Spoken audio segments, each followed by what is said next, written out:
Moçambique lida com os chamados esquadrões da morte há quase 10 anos. Pegaram a minha filha de 7 anos, colocaram-lhe arma de fogo na cabeça. Eu agradeço a Allah subhanahu wa ta'ala, que é Deus Todo-Poderoso, por ter me salvado naquele dia mais de 8 talibãs. O governo moçambicano nega a existência de esquadrões da morte, mas são muitos os casos no país de ataques contra políticos, ativistas sociais, jornalistas e comentadores cujas opiniões são consideradas contrárias à do executivo. Esquadrões da morte é uma expressão usada para descrever grupos armados que silenciam ou tentam silenciar essas vozes. O ativista social Gamito dos Santos diz que em 2023 foi um dos alvos destes esquadrões da morte na sua residência na cidade de Nampula, norte de Moçambique. Uma ação tão rápida, eles entraram, pegaram a minha filha de 7 anos, colocaram-lhe arma de fogo na cabeça e uma katana ao pescoço, colocaram o meu filho, na altura tinha 2 anos de idade, também colocaram-lhe como refém com uma arma de fogo. Este não é um fenômeno novo em Moçambique. Segundo o Centro de Democracia e Direitos Humanos, CDD, estes grupos eram usados no passado para fazer a chamada queima de arquivos, ou seja, eliminar pessoas envolvidas em esquemas de corrupção e com informações sensíveis sobre o governo. A partir de 2015, os alarmes soaram mais alto no país. Vozes tidas como incômodas ao partido no poder têm sido ameaçadas, espancadas e até assassinadas. A lista de alvos é longa. O constitucionalista moçambicano Gil Sistak, um dos defensores da descentralização política e administrativa do Estado, foi assassinado em março de 2015. Poucos meses depois, o jornalista Paulo Machava foi morto a tiro no coração da capital moçambicana, Maputo. Ele estava a organizar, na altura, uma manifestação pacífica contra o julgamento de colegas acusados de atentar contra a segurança do Estado.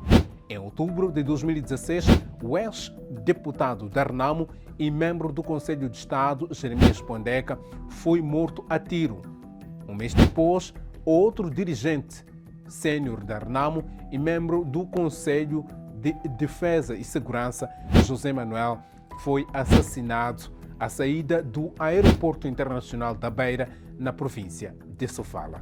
2 dos seus acompanhantes também morreram.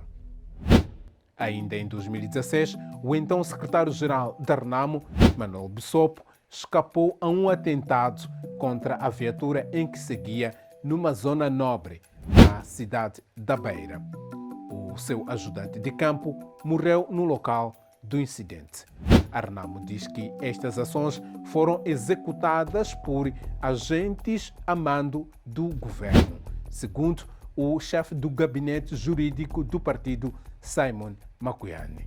As ações de assassinato, de raptos dos membros da Renamo estavam sendo executadas pelos agentes mandatados pelo governo.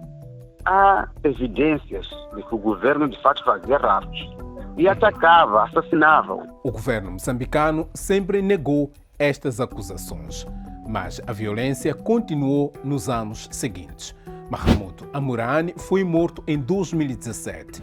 O ativista e observador eleitoral Anastácio Matavel foi morto em 2019 em plena campanha eleitoral. 6 agentes do GOI, ou seja, Grupo de Operações Especiais, foram condenados por envolvimento no caso. No âmbito de outras eleições, isto em 2024, o assessor jurídico e mandatário de Venâncio Mondlane, o advogado Elvino Dias e o mandatário do Partido Podemos, Paulo Guambe, também foram assassinados. Ainda há pouco tempo, isto é, em janeiro de 2025, Carlos Barbosa, membro sênior da Renamo e apoiante de Venâncio Mondlane, diz ter escapado a um ataque dos Esquadrões da Morte, isto na cidade de Moatize, na província central de Tete. Eu estive sentado em frente do meu estabelecimento. De repente vi um carro preto, Mahindra preta, passou, travou em frente do meu estabelecimento. E daí arrancou. E veio um carro dupla cabina. De repente choveria e estava a arear o vidro de trás. A tirar uma arma, começaram a disparar. Eu estive sentado, não me movi. Dispararam, até balas entraram embaixo do banco. De repente, o que me tirou daquele lugar? Fui me deitar. Pronto. E quando eles já perceberam que pensaram que eu estou morto. Então eles daí arrancaram. No dia 8 de março, 2 jovens apoiantes de Mondlane foram crivados de bala em Massinga, na província de Inhambane, sul do país. Um mês depois, outro apoiante de Venâncio Mondlane, o músico e político Joel Amaral, também foi baleado na cidade de Climane, capital da província da Zambésia. O atentado contra Joel Amaral chocou o presidente da República, Daniel Chapo, que disse que o ataque contra o músico era uma afronta à democracia e exigiu uma investigação ao caso.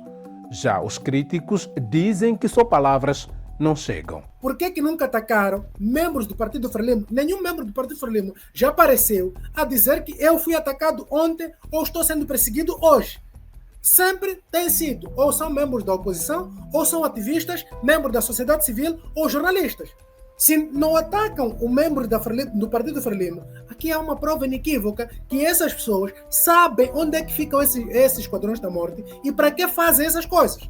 Não podemos construir uma narrativa segundo a qual existe uma ação ou uma agenda deliberada de perseguição de atores desta ou daquela entidade ou daquela filiação político-partidária. Como e quem deve travar os esquadrões da morte? Quem tem que acabar com o esquadrão da morte é o Estado moçambicano.